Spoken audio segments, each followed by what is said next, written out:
Hi നമസ്കാരം, ഞാൻ Rakesh M G. ഇന്നിപ്പം ഞാൻ വന്നിരിക്കുന്നത് നമ്മുടെ ടാറ്റ ആൾട്രോസുമായിട്ടാണ്. അതായത് 2025 ഫേസ് ലിഫ്റ്റ്. ജസ്റ്റ് ഒരു ഫേസ് ലിഫ്റ്റ് മാത്രമല്ല, ഒരുപാട് വിശേഷങ്ങൾ ഈ വാഹനത്തിൽ പറയാനുണ്ട്. അപ്പോൾ എല്ലാവർക്കും welcome back to my channel MJ Explore. Okay, അപ്പം നമുക്ക് സ്റ്റാർട്ട് ചെയ്യാം. ഏതായാലും ഈ വാഹനത്തിൽ നമുക്ക് പെട്ടെന്ന് കാണുമ്പോൾ ആദ്യം വന്നിരിക്കുന്ന കുറേ മാറ്റങ്ങൾ നോക്കാം. ഏതായാലും ദൂരെ നിന്ന് കാണുമ്പോൾ അല്ലെങ്കിൽ ഒരു സൈഡ് വൈസ് ഒക്കെ നോക്കിക്കഴിഞ്ഞാൽ വലിയ മാറ്റമൊന്നുമില്ല, സെയിം ആൾട്രോസ് തന്നെ അല്ലേ എന്ന് നമുക്കൊരു ഡൗട്ട് തോന്നും. എന്നാൽ ഇവിടെ ഫ്രണ്ടിൽ നിന്ന് തുടങ്ങുമ്പോഴത്തേക്കും നമുക്ക് ഈ ഒരു 3D പാറ്റേൺ ഗ്രില്ല് കാണാൻ സാധിക്കും. അവിടെ തൊട്ട് തുടങ്ങുന്നുണ്ട് ഈ വാഹനത്തിൻ്റെ മാറ്റം. പക്ഷേ ഇവിടെ ഈ ലോഗോവും കാര്യങ്ങളെല്ലാം സെയിം ആണ്, അതിൽ മാറ്റമൊന്നും വരുത്താൻ സാധിക്കത്തില്ല. അത് വേറൊന്നും കൊണ്ടല്ല, സിഗ്നേച്ചർ തന്നെയാണത്. അതുകൊണ്ട് ആ ലോഗോ, അതിന് തൊട്ട് താഴെ 360 ഡിഗ്രിയുടെ ഒരു ക്യാമറ കാണാൻ സാധിക്കുന്നുണ്ട്. താഴെ ഒരു ദൂരെ നോക്കിക്കഴിഞ്ഞാൽ ഒരു ട്രാങ്കിൾ ഷേപ്ഡ് എന്ന് തന്നെ പറയാൻ പറ്റുന്ന പോലത്തെ ഒരു എയർ ഡാം യൂണിറ്റും കൂടെ, അല്ലെങ്കിൽ ഒരു എയർ ഡാം തന്നെ നമുക്കിവിടെ കാണാൻ സാധിക്കുന്നുണ്ട്. അതുപോലെ എയർ വലിച്ചെടുക്കുന്ന പോലെ നമ്മുടെ വാഹനത്തിൻ്റെ കൂളിംഗ് സിസ്റ്റവും കാര്യങ്ങളൊക്കെ കൃത്യമാവും. അതുപോലെ തന്നെ ഈ സൈഡിലോട്ട് വരുമ്പോൾ ഒരു ആക്റ്റീവ് എയർ ഇൻസേർട്ട് നമുക്ക് കാണാൻ സാധിക്കും. പലപ്പോഴും പല വാഹനങ്ങളിലും നമ്മൾ ശ്രദ്ധിച്ചിട്ടുണ്ട്, പുതിയ മോഡൽ വാഹനങ്ങളിലാണ് ഇത് ശ്രദ്ധിച്ചിരിക്കുന്നത്. നമ്മുടെ ബ്രേക്കിൻ്റെ അല്ലെങ്കിൽ ടയറിൻ്റെയൊക്കെ ഹീറ്റ് കുറച്ചുകൂടെയൊക്കെ കളയാനും കുറേ കൂടെ എയറോഡൈനാമിക് ആക്കാൻ വേണ്ടിയിട്ടാണ് അങ്ങനെ കൊടുത്തിരിക്കുന്നത്. നമ്മുടെ ഹെഡ്ലൈറ്റിലോട്ട് വരാനാണെങ്കിൽ ട്വിൻ LED ഹെഡ്ലൈറ്റാണ് വരുന്നത്. അതാണ് നമ്മൾ വിശേഷിച്ച് നമ്മൾ എടുത്തു പറയേണ്ട ഒരു കാര്യം. ഇതൊരു പാർക്കാണ് നമ്മൾ ഓൺ ചെയ്തിരിക്കുന്നത്. ഇവിടെ നമ്മുടെ ഡിം ലൈറ്റ് ആണ് വരുന്നത്. ഇവിടെ നമ്മുടെ ഹൈ ബീമാണ്. ഇത് ജസ്റ്റ് ഇപ്പം ഡിം ഓൺ ചെയ്യുമ്പോഴത്തേക്കും മാത്രം ഒരു ചെറിയൊരു LED കാണാൻ വേണ്ടിയിട്ട് ഒരു സ്റ്റൈലിംഗ് ഫീച്ചറായിട്ടാണ് ഇവിടെ കൊടുത്തിരിക്കുന്നത്. പക്ഷേ ഹൈ ഒന്ന് ഓൺ ആക്കുകയാണെന്നുണ്ടെങ്കിൽ നമുക്ക് കാണാം, ഇതാണ് ഹൈ ബീം, ഇത് ലോ ബീം. അത് മാത്രമല്ല, നമുക്കൊരു DRLും കിട്ടുന്നുണ്ട്. ഫോഗ് ലാമ്പും LED ആണ് വരുന്നത്. അതിൻ്റെ അർത്ഥം ഏറ്റവും ടോപ്പ് വേരിയൻറ്റ് വരുന്ന സമയത്ത് നമുക്ക് ഫ്രണ്ടിൽ നിന്ന് നോക്കുമ്പോൾ കിട്ടുന്നത് എല്ലാം LED തന്നെയാണ്. ഈ ഒരു LED DRL നമുക്കൊരു ഇൻഡിക്കേറ്ററായിട്ടും വർക്ക് ചെയ്യും. കാണുന്ന ഹുഡിന് പ്രത്യേകിച്ച് ഒരു മാറ്റവും ഇല്ല. നമ്മുടെ പഴയതിൽ നിന്ന് തന്നെ ക്യാരി ഓവർ ചെയ്ത പോലെ തന്നെ ഈ ഒരു സ്കൂപ്പ് ഡിസൈനും കാര്യങ്ങളൊക്കെ സെയിം തന്നെയാണ് വരുന്നത്. ഇനി നമുക്ക് സൈഡിലോട്ട് പോകാം. സൈഡിലത്തെ കാഴ്ചകൾ നോക്കുന്ന സമയത്ത് നമുക്ക് ഏറ്റവും ആദ്യം മനസ്സിലാവുന്ന ഒരു കാര്യം ഫെൻഡറിൽ വന്നിരിക്കുന്ന ഒരു മാറ്റം. ഫെൻഡറിൽ വന്നിരിക്കുന്ന മാറ്റം മാത്രമല്ല, ഈ ഒരു സൈഡ് നോക്കുമ്പോഴത്തേക്കും നമുക്ക് മനസ്സിലാവുന്ന ഒരു കാര്യം, ഈ കൊടുത്തിരിക്കുന്ന ഒരു ക്യാരക്ടർ ലൈൻ, ഈ ഒരു ലൈൻ ഇവിടം വരെ മാത്രമേ ഉള്ളൂ. കാരണം എന്താണെന്ന് പറഞ്ഞാൽ, പഴയ വാഹനം അല്ലെങ്കിൽ പഴയ ആൾട്രോസ് അറിയാവുന്ന ആൾക്കാർക്ക് പെട്ടെന്ന് മനസ്സിലാവും, ഈ ഒരു ക്യാരക്ടർ ലൈൻ ഇവിടം വരെ വന്ന് ഫെൻഡറുമായിട്ടൊരു ചെറിയ കണക്ഷൻ ഉണ്ടായിരുന്നു. അഥവാ ഈ ഒരു ഡോറിൻ്റെ അവിടം വരെ വന്നിട്ട് ഫെൻഡർ കുറച്ചൊന്ന് ബൾജ് ചെയ്തായിരുന്നു. പക്ഷേ ഇവിടെ അത് ഫുള്ള് മാറ്റി പ്ലെയിൻ ആക്കിയിട്ടുണ്ട്. അതായത് ഡിസൈൻ ചേഞ്ച് വന്നിട്ടുണ്ട്. ഇവിടെ തന്നെ നമുക്ക് കാണാൻ സാധിക്കുന്നത് ഒരു അലോയ് വീലാണ്. പക്ഷേ അലോയ് വീലാന്ന് പറഞ്ഞു കഴിഞ്ഞാൽ പലർക്കും ഒരു ഡൗട്ട് തോന്നി, ഇത് അലോയ് തന്നെയാണോ? യെസ്, ഇതൊരു അലോയ് വീല് തന്നെയാണ്. അതുപോലെ ഇവിടെ നമുക്ക് TPMS വരുന്നുണ്ട്, ടയർ പ്രഷർ മോണിറ്റർ ഇതിനകത്ത് വരുന്നുണ്ട്. അത് ജസ്റ്റ് കാണിക്കാൻ വേണ്ടി ഒരു സ്റ്റിക്കറും ഇവിടെ കൊടുത്തിട്ടുണ്ട്. ഇതൊരു ഡയമണ്ട് കട്ട് അലോയ് ആണ് വരുന്നത്. ഇതിൻ്റെ സൈസ് വരുന്നത് 185 60 R16, അതായത് 16 ഇഞ്ചിൻ്റെ ടയറാണ് നമുക്കിവിടെ കിട്ടുന്നത്. ഞാൻ നേരത്തെ പറഞ്ഞ പോലെ ആക്റ്റീവ് എയർ ഇതിലെയാണ് പാസ് ചെയ്ത് പോകുന്നത്. അതിൻ്റെ കൂട്ടത്തിൽ ഇവിടെ ഒരു കൂളിംഗ് ഫംഗ്ഷൻ നടക്കുന്നുണ്ട്. പ്രത്യേകിച്ച് ഈ കാണുന്ന ഒരു അലോയ്ക്ക് ഉള്ളൊരു ഗുണം എന്താണെന്ന് ചോദിച്ചു കഴിഞ്ഞാൽ, ഇത് കൂടുതലും നമ്മൾ കണ്ടിട്ടുള്ള ഇലക്ട്രിക് വാഹനത്തിലാണ്. എനിക്കൊന്ന് കോമൺ ആയിട്ട് ഇതുപോലത്തെ അലോയ് തന്നെ ആയിരിക്കും ഇവരെല്ലാം വാഹനത്തിൽ ഇടാൻ ഉദ്ദേശിക്കുന്നത്. അതുകൊണ്ട് തന്നെ ആയിരിക്കണം ഇതിപ്പം മിക്ക വാഹനത്തിലും നമ്മൾ കണ്ടുവരുന്നത്. പിന്നെ ഇങ്ങോട്ട് പോരുന്ന സമയത്ത് നമുക്കൊരു മിറർ യൂണിറ്റ് കാണാം വിത്ത് ഇൻഡിക്കേറ്റർ, 360 ഡിഗ്രി ക്യാമറയും കാണാൻ സാധിക്കും.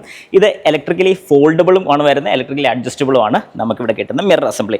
ആ മിറർ കാണുമ്പോഴത്തേക്കും തന്നെ നമുക്ക് മനസ്സിലാവുന്ന ഒരു ചങ്കി ടൈപ്പാണ്, ഒരു വലിയൊരു സൈസ് തന്നെയാണ് നമുക്കിവിടെ കാണാൻ സാധിക്കുന്നത്. അതുപോലെ തന്നെ നമുക്കിവിടെ flush door handles with request switch നമുക്ക് കാണാൻ സാധിക്കുന്നുണ്ട്. ഇതൊരു ഓട്ടോമാറ്റിക് ഫ്ലഷ് ഡോർ ഹാൻഡിലല്ല, നോർമൽ ഫ്ലഷ് ഡോർ ഹാൻഡിലാണ്, അതായത് മാനുവൽ വരുന്ന ടൈപ്പാണ്. ഇതിൻ്റെ കൂട്ടത്തിൽ ഇതിനകത്ത് നമുക്കൊരു കീ സിലിണ്ടറും കാണാൻ സാധിക്കും. അതായത് ഏതെങ്കിലും രീതിക്ക് നമുക്കിത് ഓപ്പൺ ചെയ്യാൻ സാധിച്ചില്ലെന്നുണ്ടെങ്കിൽ കീ ഇട്ട് ഓപ്പൺ ചെയ്യാൻ, അതായത് അൺലോക്ക് ആയില്ലെങ്കിൽ അൺലോക്ക് ചെയ്യാൻ വേണ്ടി കീ ഇടാൻ സാധിക്കും. അത് കഴിയുമ്പോഴത്തേക്ക് നമുക്ക് ഇവിടെ കാണാൻ സാധിക്കുന്ന ഈ ഒരു ഗ്ലോസി എലമെൻറ്റ്, നമുക്ക് പഴയ ഒരു മോഡലാണെങ്കിൽ നമുക്കിന്ന് മനസ്സിലാവുമായിരിക്കും, ഇവിടെ ഇതുപോലെ തന്നെ ഒരു എലമെൻറ്റ് ഉണ്ടായിരുന്നു. ഇവിടെ ഇപ്പം ഈ ഒരു പോർഷൻ ഇവിടെ നിന്ന് ഇങ്ങനെ കയറി ഇവിടം വരെ വന്ന് കവർ ചെയ്യാണ്. ഈ ഒരു ഭാഗത്ത് ഡോർ ഹാൻഡിലില്ല. എന്നാൽ ഈ മേളത്തെ പോർഷനിലായിട്ടാണ് ഇതിൻ്റെ ഡോർ ഹാൻഡിൽസ് വരുന്നത്. അതായത് എനിക്ക് തോന്നുന്നു പഴയ മോഡലിൻ്റെ ഒരു റിസംബലൻസ് അല്ലെങ്കിൽ അതുപോലെ തന്നെ വേറെ മാറ്റങ്ങളോ കാര്യങ്ങളോ ഒന്നും തന്നെ ഇവിടെ നമുക്ക് വരുന്നില്ല. നമുക്ക് ബാക്ക് സൈഡിലോട്ട് വരുമ്പോഴത്തേക്ക് ഇൻഫിനിറ്റി LED ലൈറ്റ്, അതായത് ഇവിടെ നിങ്ങറ്റം വരെ പോകുന്ന ഈ ഒരു ലൈറ്റിനെയാണ് ഇൻഫിനിറ്റി LED ലൈറ്റ് എന്ന് ഉദ്ദേശിക്കുന്നത്. ഈ ഒരു സൈഡ്, അതായത് ഈ ഒരു കോർണറിങ് പോർഷൻസും കാര്യങ്ങളൊക്കെ വലിയ വ്യത്യാസങ്ങളൊന്നും തന്നെ ഇല്ലാത്തതുപോലെയാണ്. അതായത് പഴയതിൻ്റെ സെയിം റിസംബലൻസ് ആണ്, ഒരു മാറ്റവും ഇല്ലാത്ത രീതിയിൽ തന്നെയാണ് നമുക്കിത് കാണുമ്പോൾ ഫീൽ ചെയ്യുന്നത്.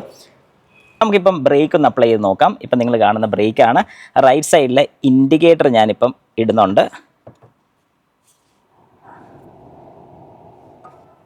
റൈറ്റ് സൈഡ് ഇൻഡിക്കേറ്റർ ഓൺ ആണ്. ഇനി ഞാൻ റിവേഴ്സ് ഗിയറും കൂടെ ഇടാം. ഇപ്പം നിങ്ങൾക്ക് എല്ലാ ലൈറ്റ്സും കൂടെ വളരെ കൃത്യമായിട്ട് കാണാൻ സാധിക്കും. നമുക്കിവിടെ ഫോഗേഴ്സ് കാണാൻ സാധിക്കും, മേളിലൊരു ഷാർക്ക് ഫിൻ ആൻറ്റിന കാണാൻ സാധിക്കും, ഒരു ഹൈ മൗണ്ട് സ്റ്റോപ്പ് ലാമ്പും ഇവിടെ കൊടുത്തിട്ടുണ്ട്. ഇവിടെ ചെറിയൊരു വാഷർ സ്പ്രേയും നമുക്കിവിടെ കാണാൻ സാധിക്കും. അത് കഴിയുമ്പോൾ ഇവിടെ തൊട്ട് താഴെ ഒരു ലോഗോ കാണാം, 360 ഡിഗ്രിയുടെ ക്യാമറ കാണാം. ഇതിൻ്റെ തൊട്ട് താഴെയായിട്ടാണ് നമുക്ക് ബൂട്ട് ഓപ്പൺ ചെയ്യാൻ വേണ്ടിയിട്ടുള്ള സ്വിച്ച് വരുന്നത്. അതുകൊണ്ട് ഇവിടെ നമുക്കത് വളരെ കൃത്യമായിട്ട് കാണാൻ സാധിക്കും. ഈ ഒരു സ്വിച്ചാണ് വരുന്നത് നമ്മുടെ ബൂട്ട് ഓപ്പൺ ചെയ്യാൻ വേണ്ടിയിട്ട്. അതുപോലെ തന്നെ ആൾട്രോസ് എന്നുള്ളൊരു വലിയൊരു ബാഡ്ജിങ് നമുക്കിവിടെ കാണാൻ സാധിക്കും. പിന്നെ 2 റിവേഴ്സ് സെൻസേഴ്സ് മാത്രമാണ് ഇതിന് നമുക്ക് അവൈലബിൾ ആയിട്ടുള്ളത്. താഴത്തെ ലൈറ്റ് നമുക്ക് കാണാൻ സാധിക്കുന്നുണ്ട്, അതായത് നമ്മുടെ ലൈസൻസ് ലാമ്പും കാണാൻ സാധിക്കും. അത് വൈറ്റ് ആണ് വരുന്നത്, പക്ഷേ ഹാലജൻ വന്നിരിക്കുന്നത് നമ്മുടെ റിവേഴ്സിന് മാത്രമാണ്. അതും കൂടെ ഒന്ന് വൈറ്റ് ആക്കായിരുന്നുണ്ടെങ്കിൽ നല്ലതായിരുന്നു എന്നൊരു സജഷൻ തോന്നുന്നുണ്ട്. ബൂട്ട് ഓപ്പൺ ചെയ്ത് കഴിഞ്ഞാൽ നമുക്കൊരു വൈഡ് ഏരിയ ആയിട്ട്, അതായത് നല്ലൊരു വൈഡ് ബൂട്ടായിട്ട് തന്നെ നമുക്ക് കാണാൻ സാധിക്കുന്നുണ്ട്. ഇതിനകത്തുള്ള ടയർ സൈസ്, സ്പെയർ വീലിൻ്റെ സൈസ് വരുന്നത് 160/80R14, അതായത് 14 ഇഞ്ചിൻ്റെ ടയറാണ് നമുക്ക് സ്പെയർ വീലായിട്ട് കിട്ടുന്നത്. നമുക്കിവിടെ 14 വരുന്നുള്ളതുകൊണ്ട് ജസ്റ്റ് ഒരു സ്പെയർ വീലായിട്ട് മാത്രം യൂസ് ചെയ്യാൻ സാധിക്കത്തുള്ളൂ. ഒരിക്കലും ഇതൊരു ടയർ റൊട്ടേഷനോ അങ്ങനത്തെ കാര്യങ്ങൾക്ക് പർപ്പസിന് എടുക്കാൻ സാധിക്കത്തില്ല. അത്യാവശ്യം നല്ലൊരു പാർസൽ ട്രേ ഇവിടെ കിട്ടുന്നുണ്ട്. ഈ ഒരു സെയിം ഹൈറ്റ്, അതായത് ഒരു പാസഞ്ചർ ഇരിക്കുന്നതിൻ്റെ സെയിം ഹൈറ്റ് തന്നെ നമുക്ക് കിട്ടുന്നുണ്ട്. അതുകൊണ്ട് സാധനമൊക്കെ ബാക്കിലോട്ട് വെക്കാൻ കുറച്ചുകൂടെ എളുപ്പമുണ്ടെന്ന് എനിക്ക് തോന്നിയിട്ടുണ്ട്. ഏതായാലും ഇനി നമുക്ക് വാഹനത്തിനകത്തോട്ടൊന്ന് കയറാം. അകത്തെ വിശേഷങ്ങളും കാര്യങ്ങളൊക്കെ ജസ്റ്റ് ഒന്ന് നോക്കാം. ആൾട്രോസിൽ ഇഷ്ടപ്പെട്ട അല്ലെങ്കിൽ കുഴപ്പമില്ല എന്ന് തോന്നിയൊരു ഫീച്ചറാണ് ഇപ്പോൾ ഈ വൈപ്പർ വർക്ക് ചെയ്യുന്നുണ്ട്. ഈ ടെയിൽ ലൈറ്റ്സ് കണക്റ്റഡ് ആണ്. ഞാനിത് ബൂട്ടൊന്ന് ഓപ്പൺ ചെയ്യാണ്. ബൂട്ട് ഓപ്പൺ ആയി കഴിഞ്ഞതിന് ശേഷം ഇത്രയും ഭാഗത്തുള്ളൊരു കോണ്ടാക്റ്റ് അഥവാ എന്തെങ്കിലും രീതിക്ക് വർക്ക് ചെയ്യുന്നുള്ള എല്ലാ കാര്യങ്ങളും ഇൻക്ലൂഡിങ് ദ വൈപ്പ്, പിന്നെ നമ്മുടെ ലൈറ്റ്സും ഓഫായി. ഞാൻ ഒന്നുകൂടി ക്ലോസ് ചെയ്യാണ്. പിന്നെ അത് തിരിച്ച് വർക്ക് ചെയ്യാൻ തുടങ്ങിയിട്ടുണ്ട്. നല്ലൊരു സൈഡാണോ അല്ലയെന്ന് നിങ്ങളൊന്ന് ജസ്റ്റ് കമൻറ്റും കൂടെ ഇടുക. വാഹനത്തിനകത്തുനിന്ന് കയറാം. ഏതായാലും ഇവിടെ ഒരു വലിയ കാര്യം എനിക്ക് പറയാനുണ്ട്. ഇതാണ് ആ കാര്യം. അതായത് നിങ്ങൾക്കിപ്പോൾ സ്ട്രെയിറ്റ് ആയിട്ട് ഈ ഡോറ് നിൽക്കുന്നത് കാണാം. അതായത് 90 ഡിഗ്രിയിലാണ് ഈ ഡോറ് ഓപ്പൺ ആയി നിൽക്കുന്നത്. പക്ഷേ നമ്മളൊരു പോസിറ്റീവ് സൈഡ് പറയുന്ന പോലെ തന്നെ ഒരു നെഗറ്റീവ് സൈഡും കൂടി ഞാൻ പറഞ്ഞു തരാം. ഇപ്പം എന്തുകൊണ്ടൊരു ഡോർ വൈഡ് ഓപ്പൺ ആകുന്നു എന്ന് ചോദിച്ചു കഴിഞ്ഞാൽ നമുക്ക് കയറാനും ഇറങ്ങാനുള്ളൊരു എളുപ്പമെന്ന് പറയാൻ സാധിക്കും. പക്ഷേ എനിക്ക് തോന്നിയിട്ടുള്ളൊരു നെഗറ്റീവ്, എത്ര പേർക്ക് തോന്നിയിട്ടുണ്ടെന്ന് എനിക്കറിയില്ല, നമ്മൾ വാഹനത്തിനകത്ത് കയറി കഴിഞ്ഞാൽ എത്തുന്നില്ല. ഇപ്പം ഇതൊരു നെഗറ്റീവ് സൈഡായിട്ട് തന്നെ നമുക്ക് പറയാനും സാധിക്കും. പക്ഷേ ഒരുപാട് പോസിറ്റീവ് ഉണ്ട്. പോസിറ്റീവ് പറയുന്ന കൂട്ടിൽ തന്നെ ഒരു നെഗറ്റീവ് ഞാൻ പറഞ്ഞതേ ഉള്ളൂ. ഈ ഡോർ അടയ്ക്കണമെങ്കിൽ ഞാൻ പുറത്തോട്ട് ഇറങ്ങി വന്ന് ഡോർ അടയ്ക്കേണ്ടി വരുന്നുണ്ട്. അതൊരു ചെറിയൊരു ബുദ്ധിമുട്ടായിട്ട് എനിക്ക് തോന്നിയിട്ടുണ്ട്. അല്ലെങ്കിൽ ഈ ഒരു രീതിയിൽ ഓപ്പൺ ചെയ്താൽ മതി, ആവശ്യമുള്ള സമയത്ത് മാത്രം ഇത്രയും തുറന്നിടുക എന്ന് ഞാൻ പറയും. പക്ഷേ ഇതൊരു നല്ലൊരു ഫീച്ചറാണ്. കാരണം ഇത്രയും ഓപ്പണിങ്, അത് ഈ ഒരു ഡോർ മാത്രമല്ല, ഈ വാഹനത്തിൻ്റെ എല്ലാ ഡോറുകളും നിങ്ങൾക്കിപ്പോൾ കാണാൻ സാധിക്കും 90 ഡിഗ്രിയാണ് ഓപ്പൺ ആകുന്നത്.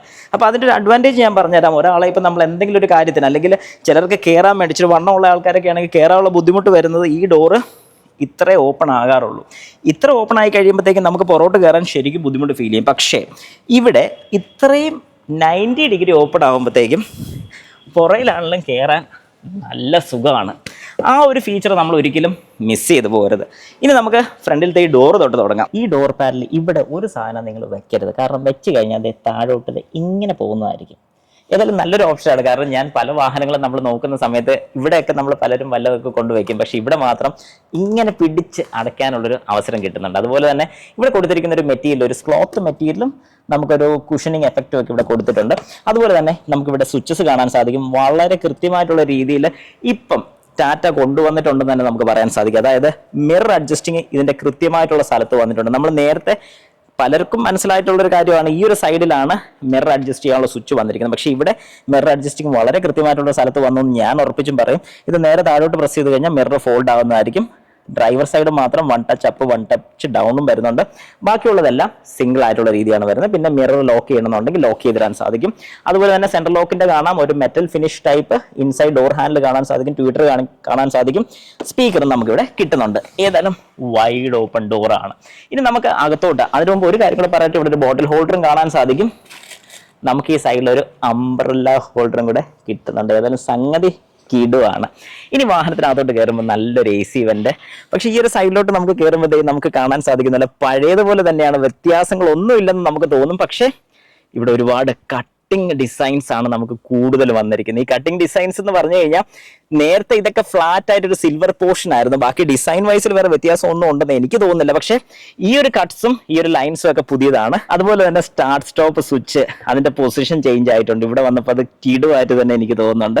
താഴെ ഒരു ചെറിയ സ്റ്റോറേജ് സ്പേസ് കാണാൻ സാധിക്കും. ഈ അത്യാവശ്യം നല്ല സ്പേസ് ആണ് കേട്ടോ. ഇങ്ങനെ കാണുമ്പോഴത്തേക്കും ചെറുതാന്ന് തോന്നിയാലും ഈ ഒരു കൈ മുഴുവൻ ഇതിനകത്ത് ഇറങ്ങുന്ന ഒരു വലിയൊരു സ്പേസ് തന്നെ നമുക്ക് ഇവിടെ കിട്ടുന്നുണ്ട്. പക്ഷെ ഇത് ഓപ്പണിംഗ് ഉള്ളതുപോലെ ഒരു തോന്നലുണ്ട് കണ്ടിട്ട്. അതുപോലെ തന്നെ ഇവിടെ കുറച്ച് വേക്കൻറ്റ് സ്പേസ് കാണാൻ സാധിക്കും. എന്തെങ്കിലുമൊക്കെ ഇനി അഡീഷണൽ ആയിട്ട് വരാനുള്ള സാധ്യതയുണ്ട്. അതുപോലെ തന്നെ നമ്മുടെ സ്റ്റിയറിംഗ് വീല് കാണാൻ സാധിക്കും. ഏതായാലും കിടുവാണ്. സ്റ്റിയറിംഗ് വീല് കാണുമ്പോഴത്തേക്കും നമുക്ക് മനസ്സിലാവും സ്മാർട്ട് ഡിജിറ്റൽ സ്റ്റിയറിംഗ് വീലാണ് നമുക്ക് ഇവിടെ കിട്ടുന്നത്. നമുക്ക് ഏതായാലും ഇതിന്റെ ലൂമിനസ് അല്ലെങ്കിൽ ഇതിന്റെ ലൂമൻ കുറയ്ക്കാനും കൂട്ടാനും സാധിക്കും. അതായത് നമ്മുടെ വാഹനത്തിന് എപ്പോഴെങ്കിലും ഹെഡ് ലൈറ്റ് ഓഫ് ആയിരിക്കുന്ന കണ്ടീഷൻ, അതായത് പകൽ സമയങ്ങളിൽ നമ്മൾ ഓടുമ്പോൾ നല്ല ബ്രൈറ്റും പാർക്ക് ഓൺ ആക്കുന്ന സമയത്ത് അതിൻ്റെ ഡിം ആകുന്നത് നമുക്ക് കാണാൻ സാധിക്കും. ഏതായാലും റൈറ്റ് സൈഡിൽ നമുക്ക് ക്രൂയിസ് കൺട്രോളും ക്ലസ്റ്റർ മീറ്ററിലുള്ള സെറ്റിങ്ങും കാര്യങ്ങളൊക്കെയാണ് റൈറ്റ് സൈഡിൽ വരുന്നത്. ലെഫ്റ്റ് സൈഡിൽ വരുന്നത് നമ്മുടെ ഇൻഫർടൈൻമെന്റ് സിസ്റ്റത്തിന്റെ കൺട്രോൾസും കാര്യങ്ങളൊക്കെയാണ് ഈ ലെഫ്റ്റ് സൈഡിൽ വരുന്നത്. ക്ലസ്റ്റർ മീറ്റർ നമുക്ക് കാണാൻ സാധിക്കും. ഒരു 7 ഇഞ്ചിന്റെ TFT സ്ക്രീൻ വരുന്ന ഒരു ഡിസ്പ്ലേ ആണ്. എല്ലാ കാര്യങ്ങളും അതിനകത്ത് നമുക്ക് ഇൻഫർമേഷൻസ് കിട്ടുന്നുണ്ട്. പക്ഷേ ഇതിന്റെ ടോപ്പ് വേരിയന്റ് ഇത് ശരിക്കും മാനുവൽ മോഡിലെ ടോപ്പ് വേരിയന്റ് ആണ്. ഓട്ടോമാറ്റിക് ടോപ്പ് വേരിയന്റ് മാത്രം നമുക്ക് ഇതിനകത്ത് 10.25 ഇഞ്ചിന്റെ ഡിസ്പ്ലേ നമുക്ക് കിട്ടത്തുള്ളൂ. എന്നാൽ അതേപോലെ തന്നെ ഈ സൈഡിൽ നമുക്ക് വരുന്ന ഒരു 10.23 ഇഞ്ചിന്റെ ഇൻഫർടൈൻമെന്റ് സിസ്റ്റമാണ്. എല്ലാം കാര്യങ്ങളും അതായത് AC ഉൾപ്പെടെയുള്ള എല്ലാ കാര്യങ്ങളും നമ്മൾ ഇതിലാണ് കൺട്രോൾ ചെയ്യുന്നത്. നമുക്കിപ്പോൾ ജസ്റ്റ് ഒന്ന് കാണാം. ഇപ്പം ഫാൻ സ്പീഡ് കാര്യങ്ങളൊക്കെ നമ്മൾ കൺട്രോൾ ചെയ്യുന്ന ഇവിടെയാണ്. നിങ്ങൾക്ക് കാണാൻ സാധിക്കും. ഫാൻ സ്പീഡ് കൂട്ടുക, കുറയ്ക്കുക, ടെമ്പറേച്ചർ അതായത് AC ടെമ്പറേച്ചർ കൺട്രോളിങ്, എത്രയാണ് ടെമ്പറേച്ചർ വരുന്നതെന്നൊക്കെ ഉള്ളത് ഒന്നും നമുക്ക് ഇവിടെ കൊടുത്തിട്ടില്ല. എല്ലാം ഇവിടെയാണ്. ഞാനിപ്പോൾ AC ഒന്ന് ഓഫ് ചെയ്തു. അതുപോലെ തന്നെ ഇൻഫർടൈൻമെന്റ് സിസ്റ്റത്തിന്റെ ഒരുപാട് ഫീച്ചേഴ്സ്. ഇൻഫർടൈൻമെന്റ് സിസ്റ്റം മാത്രമല്ല, നമുക്ക് ഈ കൊടുത്തിരിക്കുന്ന ഒരു ലൈറ്റ്, ഒരു ആംബിയൻ ലൈറ്റ് പോലും സെറ്റ് ചെയ്യുന്നത് ഹോമിലോട്ട് ചെല്ലാം. അത് കഴിഞ്ഞ് നമുക്ക് ഏത് കാര്യങ്ങൾ വേണമെങ്കിലും ഇതിനകത്ത് നോക്കി സെർച്ച് ചെയ്തെടുക്കാൻ സാധിക്കും. അതുപോലെ തന്നെ സറൗണ്ട് വ്യൂ, ഒരു 360 ഡിഗ്രി ക്യാമറ ഇതിനകത്ത് അവൈലബിൾ ആണ്. ഏതൊരു സൈഡ്, ഇപ്പോൾ ഡ്രൈവർ സൈഡിലെ ഡോർ ഓപ്പൺ ആയതുകൊണ്ടാണ് ആ ഒരു പോർഷൻ, ബാക്കിലത്തെ ഒരു പോർഷൻ കാണാൻ പറ്റാത്ത. ബാക്കിയുള്ള പോർഷൻസ് എല്ലാം നമുക്ക് നല്ല വിസിബിൾ ആണ്. അത് കഴിഞ്ഞ് പിന്നെ നമ്മൾ നോക്കുന്ന സമയത്ത് നമുക്ക് ക്ലൈമറ്റ് കാര്യങ്ങളൊക്കെ സെറ്റ് ചെയ്യുന്നത്, അതായത് നമ്മുടെ AC കാര്യങ്ങളൊക്കെ സെറ്റ് ചെയ്യുന്നത് നമുക്ക് ഇവിടെ കാണാൻ സാധിക്കും. മൂഡ് ലൈറ്റ്, അതായത് മൂഡ് ലൈറ്റ് നമ്മുടെ വാഹനത്തിൻ്റെ ലൈറ്റിൻ്റെ കളർ ഏത് വേണം, അല്ലെങ്കിൽ ഈ ഒരു ആംബിയൻ ലൈറ്റിൻ്റെ കളേഴ്സൊക്കെ നമുക്കിവിടെ ചേഞ്ച് ചെയ്യാൻ സാധിക്കുന്നുണ്ട്. കളേഴ്സ് കൊടുത്തു കഴിഞ്ഞാൽ നമുക്കിവിടെ ചേഞ്ച് ചെയ്യാം. അതിൻ്റെ ബ്രൈറ്റ്നസ് കൂട്ടുക, കുറയ്ക്കുക എന്നുള്ളൊരു ഫീച്ചറും കാര്യങ്ങളൊക്കെ ഇവിടെ നമുക്ക് വരുന്നുണ്ട്. ഇനി അത് ഓഫ് ചെയ്തിടണമെന്നുണ്ടെങ്കിൽ ഈ ഒരു ബട്ടൺ പ്രസ് ചെയ്ത് കഴിഞ്ഞാൽ അത് ഓഫ് ആകുന്നതായിരിക്കും. അങ്ങനെ ഇഷ്ടം പോലെ ഫീച്ചേഴ്സാണ് നമുക്ക് ഈ ഒരു ഇൻഫർടൈൻമെൻറ്റ് സിസ്റ്റത്തിനകത്ത് വരുന്നത്. അപ്പം അതിൻ്റെ തൊട്ട് താഴെ നമുക്ക് AC വെൻറ്റുകൾ കാര്യങ്ങളൊക്കെ കാണാൻ സാധിക്കും. ആ റൈറ്റ് സൈഡിലെ ലെഫ്റ്റ് സൈഡിലെ വെൻറ്റും കാണാൻ സാധിക്കും. അതിൻ്റെ തൊട്ട് താഴോട്ട് വരുമ്പോൾ ഈ ഒരു യൂണിറ്റാണ് നമ്മുടെ AC കൺട്രോൾ യൂണിറ്റ്. പക്ഷേ ഇത് AC കൺട്രോൾ യൂണിറ്റ് മാത്രമല്ല, ഇതിൽ ഒരുപാട് ഫീച്ചേഴ്സ് വരുന്നുണ്ട്. കാരണം നമുക്ക് ഇവിടെ നിന്ന് മിസ് ചെയ്ത് പോയ കുറേ സ്വിച്ചസ് നമുക്ക് ഇവിടെ വരുന്നുണ്ട്. അതായത് ഓട്ടോ ഓഫിൻ്റെ സ്വിച്ച് അത് നമുക്ക് ഓഫ് ചെയ്തിടാൻ സാധിക്കും. ഫോഗ് ലാമ്പിൻ്റെ സ്വിച്ച് അത് നമുക്കിവിടെ ഓൺ ഓഫ് ചെയ്യാൻ സാധിക്കുന്നുണ്ട്. ഇത് എക്കണോമി മോഡ്. ഇപ്പോൾ എക്കണോമി മോഡ് ആക്ടിവേറ്റഡ് കണ്ടോ, മോഡ് ചേഞ്ച് ചെയ്യാൻ വേണ്ടിയിട്ട് ഏത് മോഡിലാണ് നമ്മൾ വർക്ക് ചെയ്യുന്നത്. ഇതിപ്പോൾ സിറ്റി ഡ്രൈവ് മോഡ് ആക്ടിവേറ്റഡ്. ഒന്നുകൂടെ പ്രസ് ചെയ്ത് കഴിഞ്ഞാൽ എക്കണോമി മോഡ്. അപ്പം മോഡുകൾ നമുക്ക് സെറ്റ് ചെയ്യാം. പിന്നെ അതുപോലെ തന്നെ ഇതൊരു ഹസാർഡ് ലൈറ്റിൻ്റെ സ്വിച്ചാണ് നമ്മൾ ഈ കാണുന്നത്. ഹസാർഡ് ലൈറ്റ് ഓഫ് ചെയ്യാം. വാഹനം ലോക്ക് ആൻഡ് അൺലോക്ക് അത് നമുക്ക് ഇവിടെ ചെയ്യാൻ സാധിക്കും. 360 ഡിഗ്രിയുടെ ക്യാമറ നമുക്ക് വേണമെങ്കിൽ അതിവിടെ പ്രസ് ചെയ്ത് കഴിഞ്ഞാൽ എടുക്കാൻ സാധിക്കും. അതുപോലെ തന്നെ AC ഫാൻ സ്പീഡ് സെറ്റ് ചെയ്യാനും ടെമ്പറേച്ചർ സെറ്റ് ചെയ്യാനും, അതുപോലെ തന്നെ ഇത് എക്സ്പ്രസ് കൂളിംഗ് എന്ന് പറഞ്ഞൊരു ഫീച്ചറാണ്. ഈ ഒരു ഫീച്ചർ ആക്ടിവേറ്റ് ചെയ്താൽ അല്ലെങ്കിൽ ഓൺ ആക്കി കഴിഞ്ഞാൽ എക്സ്പ്രസ് കൂളിംഗ് ഓൺ എന്ന് പറഞ്ഞ് നമുക്കിവിടെ കാണാൻ സാധിക്കും. അന്നേരം തന്നെ ഹീറ്റിനനുസരിച്ച് നമ്മുടെ വാഹനത്തിൻ്റെ ഗ്ലാസുകൾ ഓപ്പൺ ആകുന്നതായിരിക്കും. ഞാനത് ഓഫ് ചെയ്തു. ഇൻസൈഡ് ഔട്ട്സൈഡ് സർക്കുലേഷൻ ഇത് ഓഫ് ചെയ്ത് കഴിഞ്ഞാൽ ഔട്ട്സൈഡ് സർക്കുലേഷൻ ഓഫ് എന്നുള്ള രീതിയിൽ കാണിക്കും. കണ്ടോ, ഇൻസൈഡ് സർക്കുലേഷൻ ഒന്നുകൂടെ പ്രസ് ചെയ്തു, ഔട്ട്സൈഡ് സർക്കുലേഷൻ ഒന്നുകൂടെ ഞാൻ പ്രസ് ചെയ്തു, ഇൻസൈഡ് സർക്കുലേഷൻ ആക്കി. റിയർ ഡീഫോഗർ നമുക്കിവിടെ കാണാൻ സാധിക്കും. മാക്സ് ഡീഫ്രോസ്റ്റ് ആണ് വരുന്നത്. അതായത് ഫ്രണ്ടിലത്തെ മിസ്റ്റൊക്കെ വരികയാണെങ്കിൽ കളയാൻ വേണ്ടിയിട്ടുള്ളതാണ്. ഇനി നമ്മുടെ പൊസിഷൻ സെറ്റ് ചെയ്യുന്നത്, ഏത് രീതിക്ക് എയർ ഫ്ലോ വരണം എന്നുള്ളത് എല്ലാം നമ്മൾ ഇതിനകത്താണ് നോക്കേണ്ടത്. ഇൻഫർടൈൻമെൻറ്റ് സിസ്റ്റത്തിനകത്താണ് നമ്മൾ നോക്കേണ്ടത്. നമുക്ക് ഓരോന്നായിട്ട് കാണാൻ സാധിക്കും. ഇനി AC കംപ്ലീറ്റ് ആയിട്ട് ഓഫ് ചെയ്യണമെന്നുണ്ടെങ്കിൽ ഇത് പ്രസ് ചെയ്താൽ മതി. AC ഓൺ ചെയ്യണമെന്നുണ്ടെങ്കിൽ, ഓട്ടോ മോഡ് ഇടണമെന്നുണ്ടെങ്കിൽ എല്ലാം ഇവിടെ തന്നെ. അപ്പോൾ ഞാനിതെല്ലാം ഓഫ് ചെയ്യാണ്. അപ്പോൾ ഇവിടെ ഒരു പ്രശ്നം എന്താണെന്ന് ചോദിച്ചു കഴിഞ്ഞാൽ, നമ്മൾ അത്യാവശ്യം ഇതിനോട് കുറച്ച് യൂസ്ഡ് ആയിരിക്കണം. കാരണം വാഹനം ഓടിച്ചുകൊണ്ടിരിക്കുന്ന സമയത്ത് പെട്ടെന്നൊരു കൺട്രോൾ സെറ്റിംഗ് ഒക്കെ വരികയാണെന്നുണ്ടെങ്കിൽ കുറച്ച് ബുദ്ധിമുട്ടായിരിക്കും. പക്ഷേ ടെമ്പറേച്ചറും എയർ ഫ്ലോവും നമുക്ക് പെട്ടെന്ന് സെറ്റ് ചെയ്യാൻ പറ്റും. പക്ഷേ ഇതിനകത്തുള്ള ബാക്കിയുള്ളതൊക്കെ കുറച്ച് ബുദ്ധിമുട്ടായിരിക്കും എന്ന് എനിക്ക് തോന്നുന്നത്. എൻ്റെ പേഴ്സണൽ അഭിപ്രായമാണ്. തൊട്ട് താഴെയായിട്ട് USB-A ടൈപ്പും ഇവിടെ ഒരു 65 വാട്ട്സിൻ്റെ ഒരു C ടൈപ്പ് ഔട്ട്പുട്ടും ഇവിടെ ഒരു 12 വോൾട്ടിൻ്റെ ചാർജിങ് പോർട്ട് അല്ലെങ്കിൽ നമുക്കൊരു 12 വോൾട്ട് കറണ്ട് എടുക്കാൻ വേണ്ടിയുള്ളൊരു പോർട്ടും ഇവിടെ അവൈലബിൾ ആണ്. 65 വാട്ട്സിൻ്റെ ഔട്ട്പുട്ട്, അതായത് സി ടൈപ്പ് ഔട്ട്പുട്ട് കിട്ടുന്ന ഒരു വലിയ അഡ്വാൻറ്റേജ് തന്നെയാണ്. കാരണം നമുക്ക് ഈ പറയുന്ന പോലെ ലാപ്ടോപ്പ് ചാർജ് ചെയ്യാനോ അല്ലെങ്കിൽ ഫോണൊക്കെ ചാർജ് ചെയ്യാനോ പറഞ്ഞാൽ ഫാസ്റ്റ് ചാർജിങ് ആയിരിക്കും, കിടുവായിരിക്കും. അതുപോലെ തന്നെ ഒരു വയർലെസ് ചാർജിങ് യൂണിറ്റ് നമുക്കിവിടെ അവൈലബിൾ ആണ്. നമുക്കിവിടെ കിട്ടുന്ന ഒരു 5 സ്പീഡ് മാനുവൽ ട്രാൻസ്മിഷൻ ആണ്. അതുപോലെ തന്നെ നമുക്ക് ഇതിൻ്റെ താക്കോലൊന്ന് ജസ്റ്റ് നോക്കാം. ഇതാണ് ടാറ്റ ആൾട്രോസിൻ്റെ കീ വരുന്നത്. വ്യത്യാസങ്ങളോ കാര്യങ്ങളോ ഒന്നും തന്നെ ഇല്ല. ലോക്ക്, അൺലോക്ക്, ബൂട്ട് ഓപ്പൺ, നമുക്ക് ലൈറ്റ് ഓൺ ചെയ്യാൻ വേണ്ടിയിട്ടുള്ള ഫീച്ചറാണ് ഈ കൊടുത്തിരിക്കുന്നത്. അതുപോലെ തന്നെ 2 കപ്പ് ഹോൾഡേഴ്സ് ഇവിടെ കാണാൻ സാധിക്കും. ഒരു ചെറിയ ആംറസ്റ്റ് കാണാൻ സാധിക്കും. അത് അഡ്ജസ്റ്റബിൾ ടൈപ്പ് ആംറസ്റ്റ് ആണ് വരുന്നത്. അതുപോലെ തന്നെ മാഗ്നറ്റ്, പക്ഷേ ഈ മാഗ്നറ്റ് കുറച്ച് ഓടായി എനിക്ക് തോന്നിയിട്ടുണ്ട്. കാരണം പല വാഹനങ്ങളിലും നമ്മളിത് കാണുന്നുണ്ട്. അതായത് ഇവരുടെ ടാറ്റയുടെ പല വാഹനത്തിലും നമ്മൾ കാണുന്നുണ്ട്. കുറച്ചൊരു ഹാർഡായിട്ട് എനിക്കത് തോന്നുന്നുണ്ട്. ജസ്റ്റ് എൻ്റെ അഭിപ്രായം മാത്രമാണ്. അതുപോലെ തന്നെ നമുക്കിവിടെ ഒരു ചെറിയൊരു സ്റ്റോറേജ് യൂണിറ്റും കാണാൻ സാധിക്കും. ഒരു കൊട്ടി ഹാൻഡ് ബ്രേക്കും നമുക്കിവിടെ കാണുന്നുണ്ട്. അപ്പോൾ ഇതൊക്കെ വെച്ച് നോക്കുകയാണെങ്കിൽ ഓവറോൾ ഓക്കെയാണ്. നമുക്കൊരു സൺവൈസർ കാണാൻ സാധിക്കും. അതിനകത്ത് വേറെ മിറേഴ്സോ കാര്യങ്ങളൊന്നും അവൈലബിൾ അല്ല. മേളിൽ കുറച്ച് യൂണിറ്റ്സ് ഒക്കെ കാണാൻ സാധിക്കും. ഒരു മൈക്ക് തന്നെയാണ് ഇതിനകത്ത് വരുന്നത്. പാസഞ്ചർ എയർ ബാഗ് ഓൺ ആണോ അല്ലയോ എന്നുള്ളത് നമുക്കിവിടെ വളരെ വ്യക്തമായിട്ട് കാണാൻ സാധിക്കും. പാനോറമിക് സൺറൂഫ് അല്ല, സാധാരണ സൺറൂഫാണ് നമുക്കിവിടെ കിട്ടുന്നത്. നമുക്കത് ഓപ്പൺ ചെയ്യാൻ സാധിക്കും. ഇത് വോയിസ് കമാൻഡിൽ നമുക്ക് ഓപ്പൺ ചെയ്യാൻ സാധിക്കും. നമുക്കതൊന്ന് ജസ്റ്റ് നോക്കാം. ഞാനൊന്ന് ക്ലോസ് ചെയ്തു. അതുപോലെ തന്നെ ലൈറ്റ് LED ആണ് വരുന്നത്. എനിക്ക് ഒരുപാട് ഇഷ്ടമാണ്. ഞാൻ എപ്പോഴും പറയാറുണ്ട് LED വരുന്നത് നല്ലതാണ്. ഇവിടെ എന്തൊക്കെയോ ചെറിയൊരു ഷേക്കിങ് എനിക്ക് ഫീൽ ചെയ്യുന്നുണ്ട്. ഓക്കെ, വോട്ടെവർ ഇറ്റ് ഈസ്, കുഴപ്പമില്ല. അതുപോലെ തന്നെ ഒരു മാനുവലി അഡ്ജസ്റ്റബിൾ റിയർ വ്യൂ മിററാണ് നമുക്കിവിടെ കിട്ടുന്നത്. ഓട്ടോ ഡിമ്മിങ് ഫീച്ചർ വരുന്നില്ല. മാനുവലി ഡിമ്മിങ് മാത്രമാണ് നമുക്കിവിടെ കിട്ടുന്നത്. ഇനി നമുക്ക് ഏതായാലും ഒരു വോയിസ് കമാൻഡ് നോക്കിയാലോ. Open sunroof. യെസ്. അപ്പം സംഗതി ഇപ്പം എല്ലാം കിടുവായിട്ടുണ്ട്. അതും എനിക്ക് ഇഷ്ടപ്പെട്ടു. ഇനി നമുക്കൊന്ന് ക്ലോസും കൂടെ ചെയ്താലോ. ഏതായാലും ഓപ്പൺ ചെയ്തല്ലേ. Close sunroof. യെസ്. അപ്പം അതും ഒരു ഷുവർ എന്നൊക്കെ പറയുന്നുണ്ട്. Sure I am going to close sunroof എന്നൊക്കെ പറയുന്നുണ്ട്. ഭയങ്കര പറയുന്നുണ്ട്. ഓക്കെ, വോട്ടെവർ ഇറ്റ് ഈസ്, നമുക്കത് കളയാം. ഇനി നമുക്ക് ക്ലസ്റ്റർ മീറ്ററിൻ്റെ സെറ്റിംഗ് ഒക്കെ ജസ്റ്റ് ഒന്ന് നോക്കിയേക്കാം. യെസ്. അപ്പം ഇലൂമിനേഷനും കാര്യങ്ങളൊക്കെ നമുക്കിവിടെ സെറ്റ് ചെയ്യാം. അതിൻ്റെ ബ്രൈറ്റ്നസ് കാര്യങ്ങളൊക്കെ നമുക്കിവിടെ സെറ്റ് ചെയ്യാൻ സാധിക്കും. അത് ഓഫ് ആയിരിക്കുന്ന കണ്ടീഷനിൽ, അതായത് പാർക്ക് മോഡ് കിടക്കുന്ന സമയത്ത് ഏത് സെറ്റിങ്സ് വേണം എന്നൊക്കെ ഉള്ളത് ഇതിനകത്ത് വളരെ കൃത്യമായിട്ട് കൊടുത്തിട്ടുണ്ട്. ബാക്ക് പോകണമെന്നുണ്ടെങ്കിൽ ലേ ഔട്ട്, നാവിഗേഷൻ, അപ്പം കോമ്പസ് ഇവിടെ കാണാൻ സാധിക്കും. Go to menu. ഓക്കെ, നമുക്കെന്നാൽ ഗോ ടു മെനു ആകാം. നോട്ടിഫിക്കേഷൻസ് വല്ലതും ഉണ്ടോ, വെഹിക്കിൾ ഇൻഫർമേഷനും കാര്യങ്ങളൊക്കെ കാണാം. ടയറിൻ്റെ, അതായത് ഞാൻ നേരത്തെ പറഞ്ഞ പോലെ TPMS നമുക്കിവിടെ അവൈലബിൾ ആണ്. അതുകൊണ്ട് ടയർ പ്രഷർ മോണിറ്റർ സിസ്റ്റം നമുക്കിവിടെ കിട്ടുന്നുണ്ട്. പവർ, ടോർക്ക് കാര്യങ്ങളൊക്കെ എത്രയുണ്ടെന്ന് അറിയാൻ പറ്റും. അതായത് വാഹനം ഓടിക്കുന്ന സമയത്തുള്ളൊരു ആനിമേറ്റഡ് രീതിക്ക് നമുക്കിവിടെ കാണാൻ സാധിക്കും. ടൈം, ഡേറ്റ് കാണാൻ സാധിക്കും. ഇനി തിരിച്ച് മെനുവിലോട്ട് പോകാം എന്ന് തന്നെയാണ് പറയുന്നത്. ട്രിപ്പ്, സെറ്റിങ്സ്, ലേഔട്ട് നമുക്കൊന്ന് നോക്കാം. ഡിജിറ്റൽ വ്യൂ മതി എന്നുണ്ടെങ്കിൽ ഡിജിറ്റൽ വ്യൂ ഇടാൻ സാധിക്കും. 26 കിലോമീറ്റർ മാത്രം ഓടിയൊരു വാഹനമാണ്. ഇവിടെ നമുക്ക് RPM കാണാൻ സാധിക്കും. അതുപോലെ തന്നെ ഇവിടെ ടെമ്പറേച്ചർ കാണാൻ സാധിക്കും. ഇവിടെ ഫ്യൂവലിൻ്റെ മീറ്ററും കാണാൻ സാധിക്കും നമുക്ക്. അതുപോലെ തന്നെ ഇവിടെ ഓട്ടോ ഹെഡ്ലൈറ്റ് വരുന്നുണ്ട്. അതിനാണ് ഇവിടെ എന്ന് പറഞ്ഞ് കൊടുത്തിരിക്കുന്നത്. അതിൻ്റെ സെൻസർ വരുന്നത് തൊട്ട് മേളിലാണ്. ഓട്ടോ ഹെഡ്ലൈറ്റും റെയിൻ സെൻസറും നമുക്കിവിടെ തന്നെ കിട്ടുന്നുണ്ട്.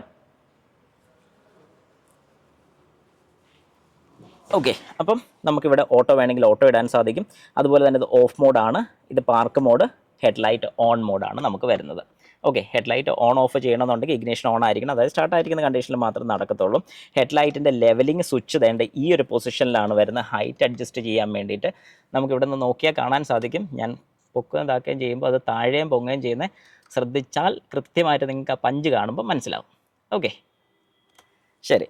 ഇൻഡിക്കേറ്റേഴ്സ് കാണാൻ സാധിക്കും. അതുപോലെ തന്നെ ലെഫ്റ്റ് സൈഡിൽ നോക്കിക്കഴിഞ്ഞാൽ നമ്മുടെ റിയർ വൈപ്പർ, ഓട്ടോ വൈപ്പറിൻ്റെ സ്പീഡ് അഡ്ജസ്റ്റ് ചെയ്യാൻ വേണ്ടിയിട്ട് ഒക്കെ നമുക്കിവിടെ കാണാൻ സാധിക്കും. പക്ഷേ എനിക്ക് എന്തൊക്കെയോ ഇവിടെ ഒരു റൈറ്റിങ്സിനൊക്കെ ഒരു തെളിച്ചക്കുറവ് പോലെ എവിടേക്കോ തോന്നും. ഇതെൻ്റെ ഒരു എനിക്ക് തോന്നിയതായിരിക്കാം.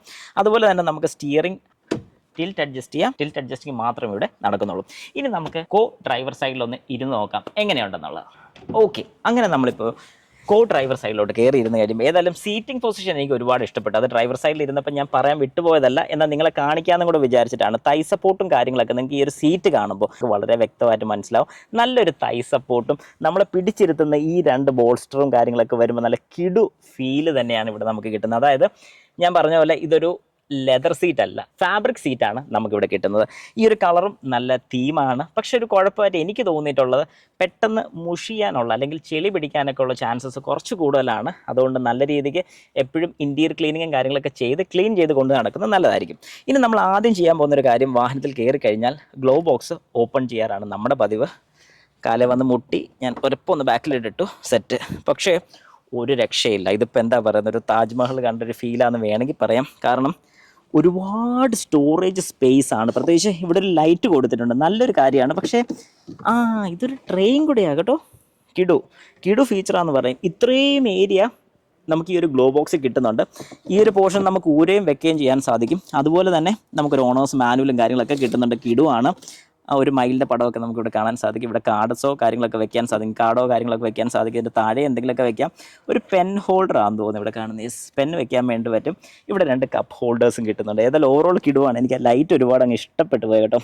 അതുപോലെ തന്നെ വെന്റിലേറ്റഡ് ആണ് ഈ വരുന്ന യൂണിറ്റ്. അത് നമുക്ക് ഓഫ് ഓൺ ചെയ്യാനും സാധിക്കും കേട്ടോ. യെസ്, അത് ഓഫ് ഓണ്. യെസ്, എത്ര പേർക്ക് അത് വ്യക്തമായിട്ട് കാണാൻ സാധിക്കുമെന്ന് എനിക്കറിയില്ല. കുറച്ച് രാത്രിയാണ് ഞാൻ ഈ വീഡിയോ എടുക്കുന്നത്, അതിൻ്റേതായ കുറച്ച് ബുദ്ധിമുട്ടുണ്ട്, എല്ലാവരും ക്ഷമിക്കുക.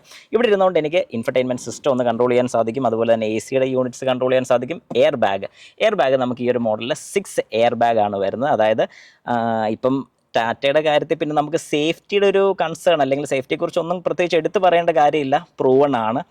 അപ്പം എന്നാലും ഞാൻ പറയുകയാണ്, ഇപ്പോഴത്തെ സ്റ്റാൻഡേർഡ്സ് മീറ്റ് ചെയ്യാൻ വേണ്ടി 6 എയർ ബാഗ് ആണ് നമുക്ക് ഈ ഒരു വാഹനത്തിൽ കിട്ടുന്നത്.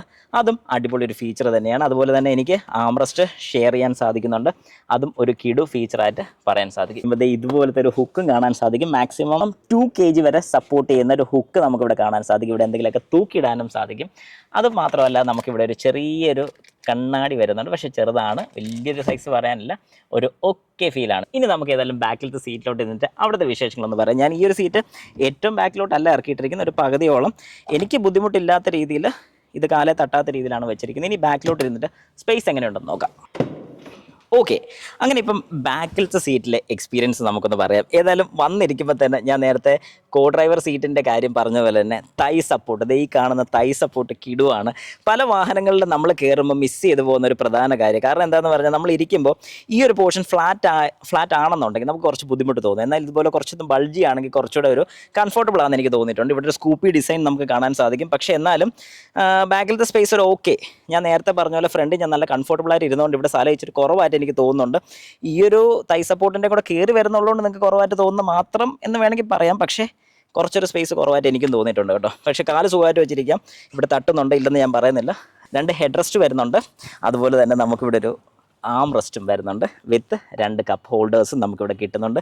അതും ഒരു കിടു ഫീച്ചറാണ്. ഫാബ്രിക് മെറ്റീരിയൽ വരുന്നതുകൊണ്ട് നമുക്ക് ഹീറ്റ് വളരെ കുറവായിരിക്കും ഈ ഒരു വാഹനത്തിനകത്തുനിന്നുള്ളൊരു കാര്യം 100% ഉറപ്പാണ്. പക്ഷേ 60-40 സ്പ്ലിറ്റ് സീറ്റ് ഇവിടെ നമുക്ക് മിസ് ചെയ്ത് പോകുന്നുണ്ട്. കാരണം ഫുള്ളി ഫോൾഡ് ചെയ്യാനേ പറ്റത്തുള്ളൂ. ഇതൊരു ഫാമിലി ഓറിയൻറ്റഡ് കാർ എന്ന് വേണമെങ്കിൽ പറയാൻ സാധിക്കും.